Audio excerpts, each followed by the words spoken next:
கலைஞர் இருந்த வரைக்கும் தமிழகத்துல நீட் தேர்வு அனுமதிக்கல. என்ட்ரன்ஸ் எக்ஸாம் வேணான்னு சொல்லி கவுன்சிலிங் முறையை கொண்டு வந்து நம்முடைய ஏழை கிராமப்புற மாணவர்களும் மருத்துவர் ஆகணுங்கிறத நிறைவேற்றி வச்சது நம்முடைய கலைஞர் அவர்கள். என்ட்ரன்ஸ் எக்ஸாம் முற்றிலும் முடித்தது நம்முடைய கலைஞர் அவர்கள். இன்னும் சொல்றேன், மறைந்த முதல்வர் ஜெயலலிதா அம்மையார் இருந்த வரைக்கும் அவங்களும் நீட்டை வந்து தமிழகத்துக்குள்ள அனுமதிக்கல. ஆனா நம்முடைய வீட்டு பிள்ளைகள் கிராமப்புற மாணவர்கள் மருத்துவராக கூடாது, எங்களுடைய ஒரு உயர்தர அவங்க மட்டும்தான் மருத்துவர் ஆகணும் அப்படின்னு தான் அந்த நீட்டை கொண்டு வந்தாங்க. அதற்காக நம்முடைய கலைஞர் அவர்கள், தலைவர் அவர்கள் தொடர்ந்து எதிர்ப்பு குரல் தெரிவிச்சிருக்கோம்.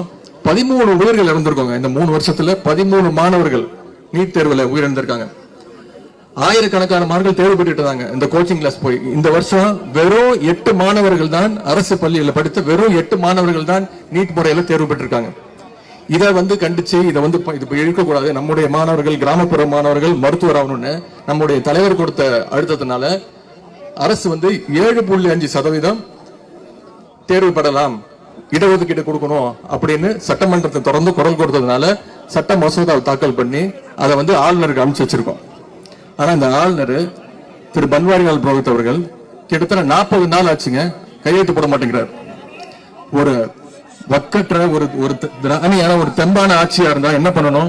போய் முறையிட்டு சண்டை போட்டு வாங்கணும்ல. ஒரு 5 அமைச்சரா அனுப்பிச்சு வைக்கிறாங்க, 10 நாளைக்கு ஒரு வாட்டி போய் என்னன்னு பாத்துட்டு வாங்கன்னு. அதற்கும் நம்முடைய தலைவர் அவர்கள் தான் போராட்டம் நடத்தணும். 4 நாள் முன்னாடி சென்னையில போராட்டம் நடத்தணும். அதற்கு ஆளுநர் அவர்கள் கடிதம் எழுதியிருக்காங்க. ஆளுநர் முதலமைச்சர் கடிதம் எழுதல, ஆளுநர் நம்ம தலைவருக்கு கடிதம் எழுதியிருக்காரு. இதுல என்ன தெரியுது? அடுத்த அமைய போறது நம்ம ஆட்சி. அதனால கவர்னருக்கு கொஞ்சம் பயம் வந்துருச்சு. நம்முடைய அழுத்தத்தின் காரணத்தால் தான் அந்த விஷயம் நடந்துகிட்டு இருக்கு. நான் இந்த எடப்பாடி பழனிசாமி அவர்களை தயவு செய்து உங்ககிட்ட கேட்டுக்கிறது, இங்க கூடியிருக்கிற அத்தனை பேரோட சார்பா நான் கேட்டுக்கிறது ஒரே ஒரு விஷயம் தான். எப்படி மாணவர்கள் சார்பா கேட்கிறேன், பெற்றோர்கள் சார்பா கேட்கிறேன், எப்படி அந்த தவழ்ந்து போய் முட்டு போட்டு சாசனம் படுத்து அந்த சேருக்குள்ள போய் சசிகலாவோட காலை பிடிச்சு முதலமைச்சர் பதவி பெற்றீங்களோ, அதே மாதிரி ராஜ்பவனுக்கு போய் யாரும் பார்க்க மாட்டோம், யாரையும் போட்டோ எடுக்க மாட்டோம், போய் தவழ்ந்து போய் அந்த ஆளுநர் திரு பன்வாரிலால் புரோஹித்தோட காலை பிடிச்சு தயவு செய்து மண்டிட்டு தயவு செய்து எங்களுக்கு பெற்றுக் கொடுங்க, அந்த 7.5% இடஒதுக்கீடு பெற்றுக் கொடுங்க.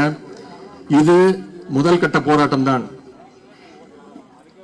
நம்மளும் புகார் கொடுத்திருக்கோம். நீங்க புகார் மேல நடவடிக்கை எடுக்கலன்னா இங்க நடக்கிற இந்த போராட்டம் அடுத்து அதே குடியமுத்தூர் காவல் நிலையத்துக்கு முன்பு நடக்கும். கண்டிப்பா நடத்தி காட்டுவோம்.